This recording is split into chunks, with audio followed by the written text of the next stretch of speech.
Hey, welcome to this short presentation on Rome. I'm not going to spend a lot of time talking about Roman art, Roman literature, etc.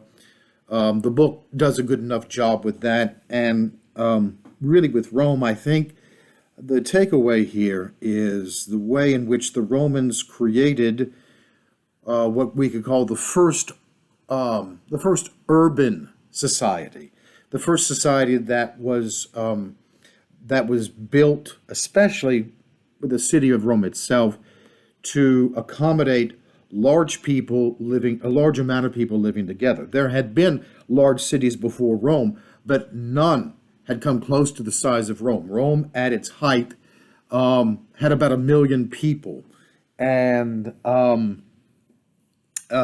just as comparison, I lived in Dallas. It was a big city. It had 3 million people in it. Um, that's in comparison with other cities in the United States, that's pretty big. Other cities in the world, not as big, but there were no cities that were even comparable to the size of Rome. I'm trying to remember, I think the next largest city, Byzantium, maybe, I don't know. But I think the next largest cities may have been, somewhere around 500 to 600,000, which again seems large, but is still about half the size of Rome itself. And in addition, Rome has the largest empire that we've seen up until this point. And it's not just that it's a large empire, it's an empire that encompasses a wide range of geographies and of peoples and language groups. So we'll look at that in a second. But all of this means to say we're dealing with a civilization, with a nation that is focused on urban centers and is multicultural, and that should sound very much like most of our Western nations, and really most of our nations today worldwide.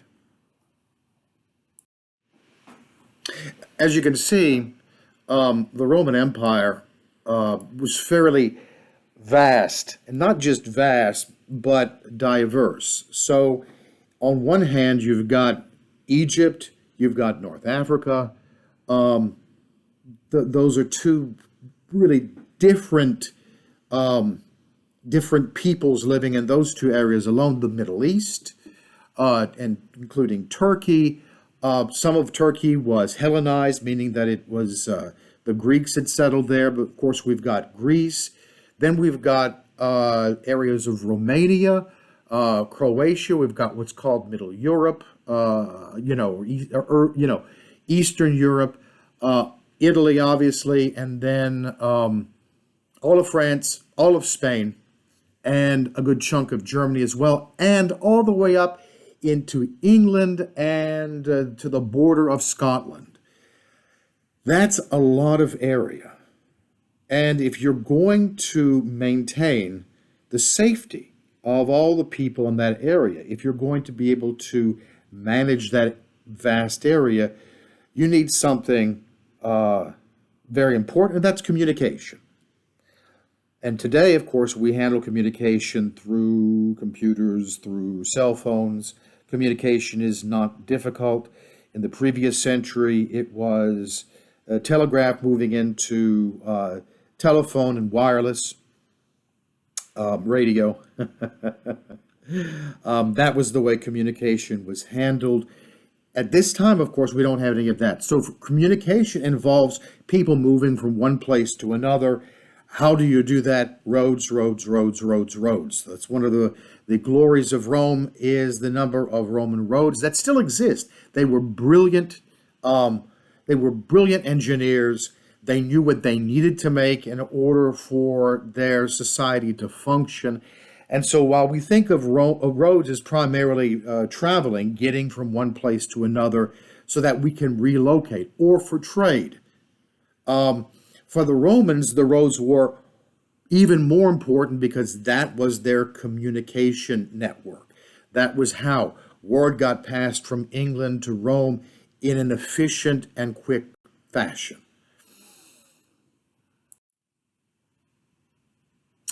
So here is a reconstruction, a model of Rome during the early 4th century, which is probably just before we start to begin to see a decay in Roman centralization.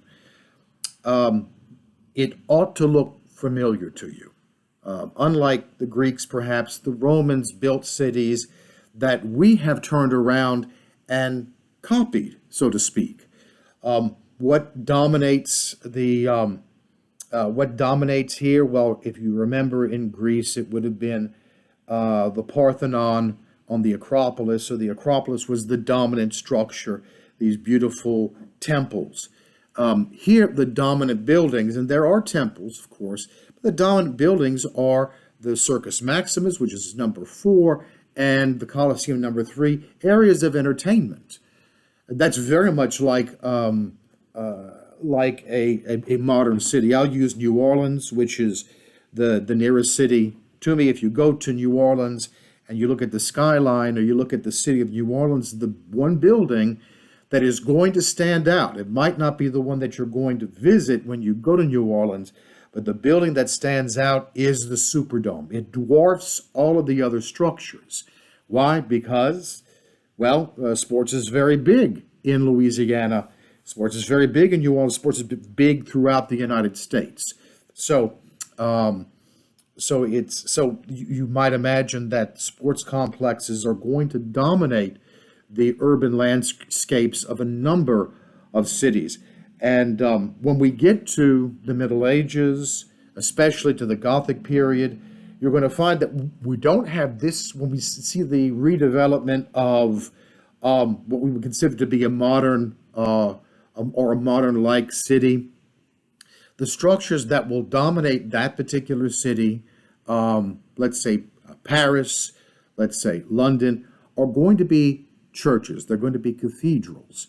So we can see already from Rome to the High Middle Ages, which is about a 1,000-year period, a major shift in focus in Western civilization. And that is something that we'll actually begin to look at in the next module when we start to look at the rise of the Judeo-Christian tradition, which is then going to dominate alongside Islam for the remainder of this class, because we're not going to take it to the Renaissance where that medieval synthesis begins to fall apart.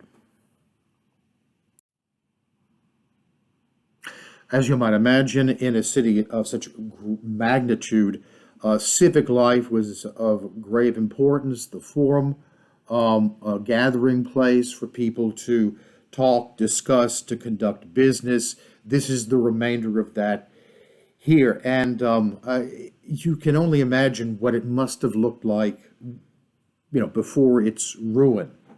By the way, I should add a little something. A lot of the Roman ruins that you see were not victims of natural destruction. Instead, which is very common among among human beings until fairly recently, it was a victim of repurposing. As other structures were being built, especially Christian churches, those people building the churches would leach or rob marble and concrete from the larger Roman structures, such as the Colosseum, and use that to build these new structures. So one of the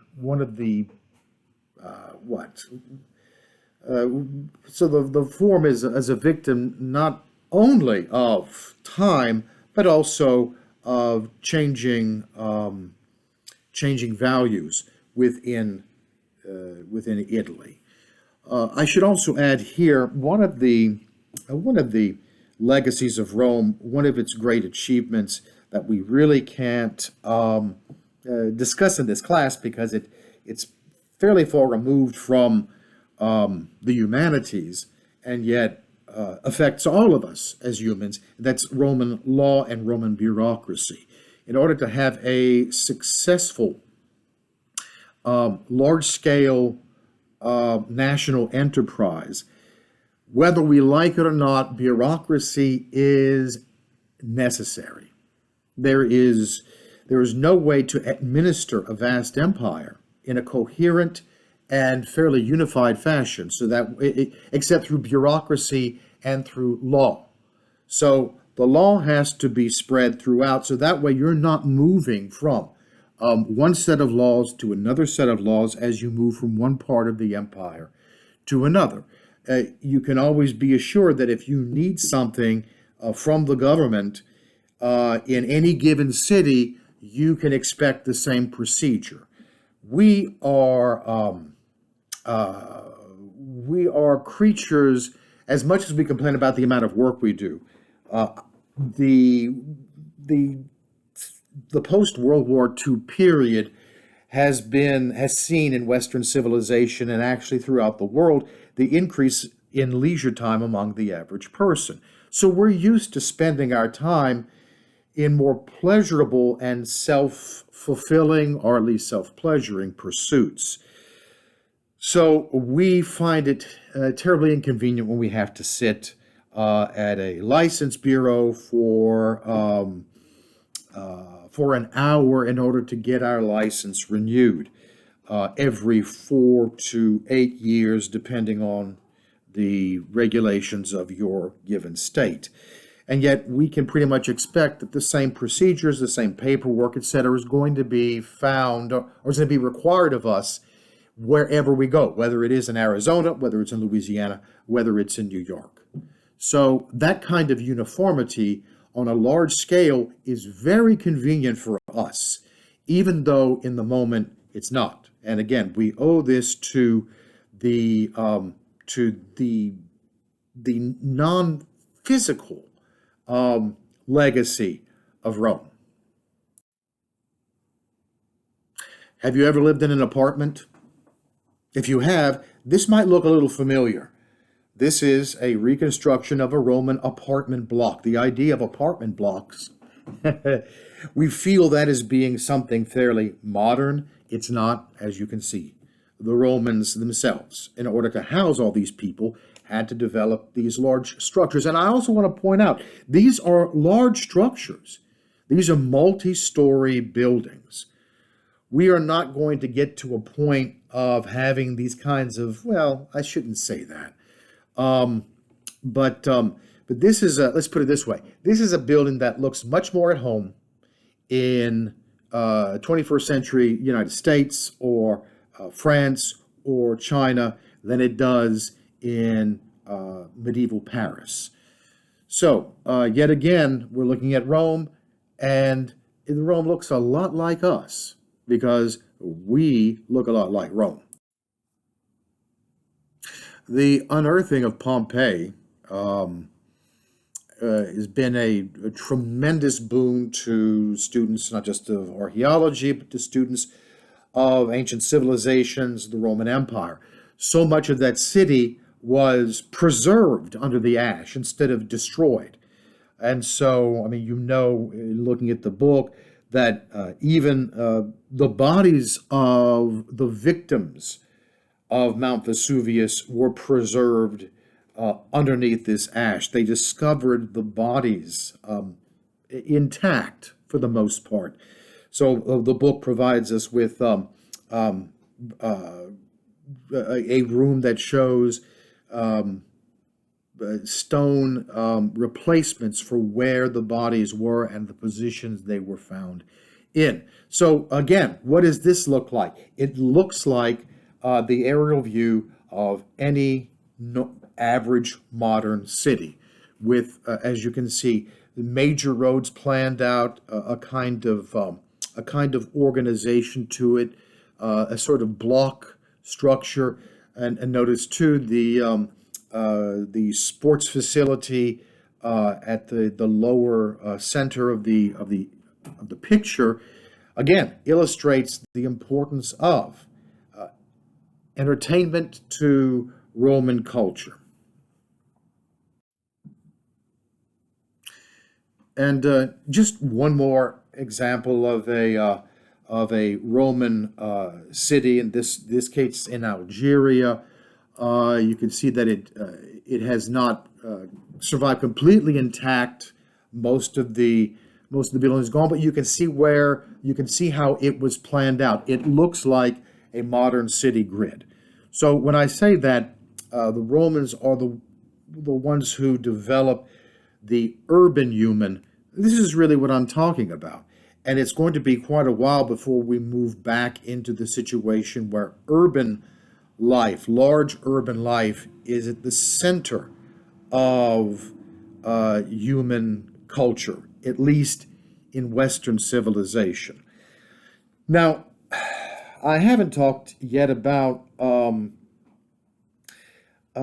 how do you make sure that you've got the necessary infrastructure in order for all people living in a city of 1 million or a city of 100,000, make sure that they have the kinds of necessities that are required.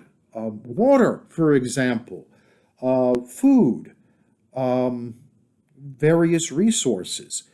You have to, if you have, let's say, if you have 1 million people living in Rome, how are you going to make sure that all those 1 million people have enough drinking water and water for sanitation, things of that nature? We don't normally think about that because it's so at hand, so to speak. But the Romans had to think about that, and they were the first people to really have to think about infrastructure to that degree. And their solution is one of the reasons why they're famous for this monumental architecture. One of the solutions was the invention of concrete. Concrete allows for large, stable structures, more stable and larger than the materials that had been used before. So the development of concrete is very important, but more important is a is an architectural form, a that the Romans employed repeatedly to create their magnificent buildings. And that form is the arch. You can see here the triumphant arch of Titus still stands, but I'm less concerned about this as an object of art or as a monument to an emperor. And instead, I want to talk about how the arch works. The arch allows for higher and heavier buildings because of the way that it displaces the stress going down from the heavier from what's sitting on top of it. The Greeks knew about arches. It's not that the Romans invented the arch. They didn't. The Romans didn't really invent much of anything. They were just able to adapt so many pre-existing forms and concepts to create this great empire that they did. So the Greeks knew about the arch. They just didn't like it. They preferred the post and lintel construction. That's what you see in all of the Greek temples. It's a post. The columns of the post. The lintel is what goes across the post. So if you've got columns holding something up, that's a post and lintel system. And similar to my house is raised up off the ground like a lot of the old houses here in Louisiana for two reasons. One, to keep it off the ground for flooding purposes, but also it gets really hot here, and even on the hottest summer day, if you crawl under a house, you're going to be cool. So it was a natural air conditioning. So all of the old houses in Louisiana until probably about the 1940s, 50s, when new construction techniques became popular, were built in what was called a pier and beam system, but it's the same thing. The pier and beam system is essentially the post and lintel system. Now, back to our friend the arch. The arch, and I wish I could. I'm not recording this in my usual way, so I can't use my pointer. But I want you to look at the arch for a second. Notice that the curve at the top, the part of the arch that is the arch, what it tends to do is it takes that weight that's sitting on top of it, and instead of having simply the columns that would normally hold that weight, what the arch does is it displaces that weight outward, so that way it can actually hold a greater weight. It's the power of the arch that allows the Romans to construct all of the things that they do. And I'll show you right now. The arch is an amazingly flexible piece of architecture. You take an arch and you extend it into space in a line, and what you get is the barrel vault.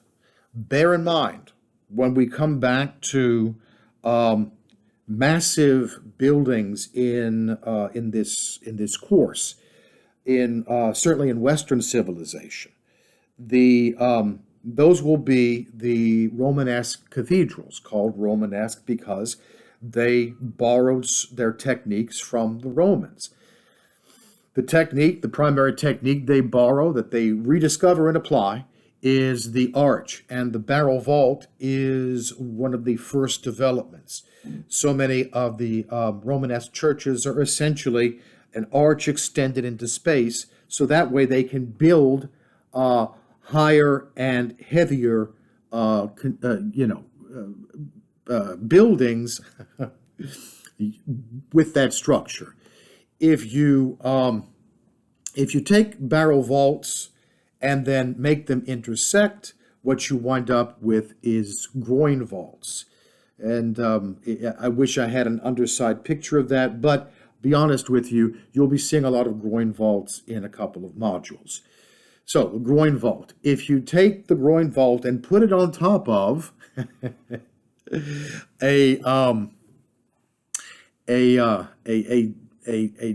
extended barrel vault, then you can get something called the fenestrated sequence of groin vaults, where you have two tiers.